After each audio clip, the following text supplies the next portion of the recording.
మామూలుగా వాలంటీర్లుగా ఉన్నారు.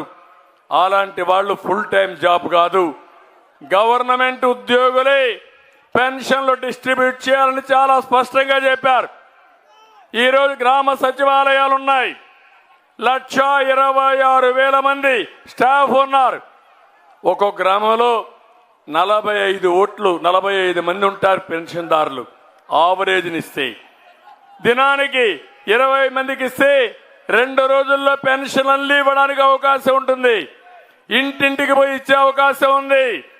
కానీ కోడి కత్తి డ్రామా కమల్ హాసన్ చేసిన పని మీరు చూస్తే ఈయనకు సానుభూతి కావాలి. బాబాయిని చంపేసి సానుభూతి తెచ్చుకుని 2019లో ఓట్లు సంపాదించాడు. కోడి కత్తి డ్రామా ఆడి ఈయన ఏదో చంపడానికి కోడి కత్తితో చంపేస్తారంట. ఆ డ్రామాతో సానుభూతి సంపాదించాడు. ఇప్పుడు వృద్ధుల్ని ఇతరే చంపేసి బాబాయ్ మారిగా మన వల్ల చనిపోయారని చెప్పి డ్రామాలు ఆడాలనుకుంటున్నావా కోడి కత్తి కమల్ హాసన్?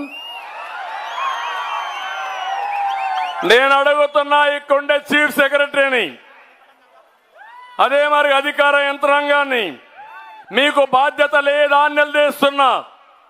డ్రామాలు ఆడుతూ ఉంటే ఆ డ్రామాలు ఆడడానికి మీరు కూడా సహకరిస్తారా?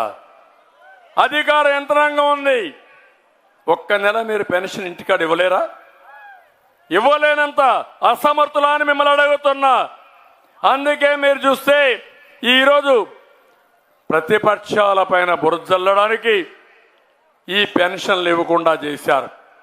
నేను ఈరోజు మిమ్మల్ని ఒకటి అడుగుతున్నా, ఆలోచించమని. పెన్షన్స్ కూడా విజ్ఞప్తి చేస్తున్నా.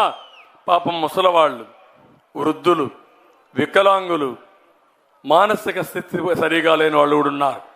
నేను అందుకే మానవతా కోణంతో 200 రూపాయల పింఛన్ని చరిత్రలో 2,000 రూపాయలు చేసిన ఘనత తెలుగుదేశం పార్టీకే దక్కింది.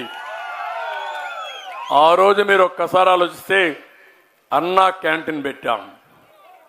అన్నా క్యాంటీన్ పెట్టి 5 రూపాయలకే భోజనం.